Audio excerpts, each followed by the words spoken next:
මං කියන්නේ මේ ඉබ්බා වගේ ඉන්න ඕනේ. ඉබ්බා ගොඩ වෙලා පොඩ්ඩක් වෙලා ඉන්නකොට එතෙන්ට නරියෙක් එනවා. නරියා ආපු ගමන් මොකද කරන්නේ?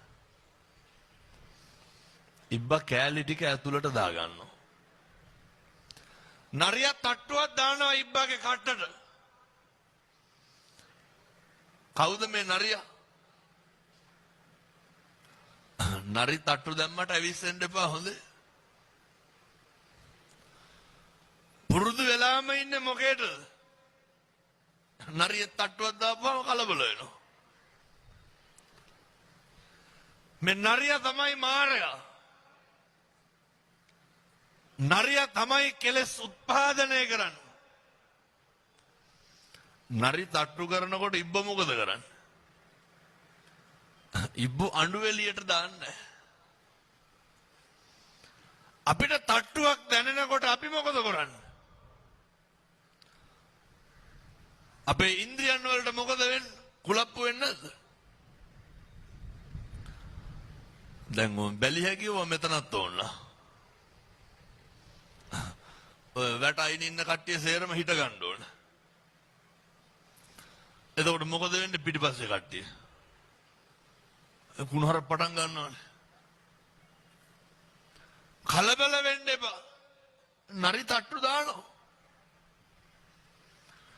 තට්ටුව දානකොට ඉබ්බා කොහමද ඉබ්බාගේ ඉන්ද්‍රියන් ටික හංගගත්තේ? පුරුදු වෙන්න. ඉන්ද්‍රිය සංවර භාවය පුංචි කාලේ ඉඳන් ප්‍රගුණ කරන්න. අද ඉඳන් කිසි කෙනෙකුගේ තට්ටු වලට කලබල වෙන්න එපා. හිතට මොකක් හරි සිතුවිල්ලක් ඇති වෙනකොට දැනෙනකොට වෙනදුනේ අර අහලත් ඇති මං හිතන්නේ දූරංගමං ඒකචරන්නේ අසරීරං ගෝවාසය යේ චිත්තං සංය මොක්කන්ති මාර බන්ධන. වෙනදුනේ මේ හිතේ කලබලකාරී ගතියත් එක්ක අපිට අපේ ඉන්ද්‍රියන් වල සංවර භාවයේ දැන් ඉඳන් තියාගන්න. මොකක්ද හිතේ කලබලකාරීත්වයත් එක්ක ඉස්සරළම ඇති වෙන හැඟීම සිතුවිල්ල මොකක්ද? ඩක් ගාලා කට නෙමේ දැරෙන්නේ. වෙච්ච හිතිච්ච ගමන් ඔය ජීවිතේ එක ගමනක්වත් කියලා නැද්ද?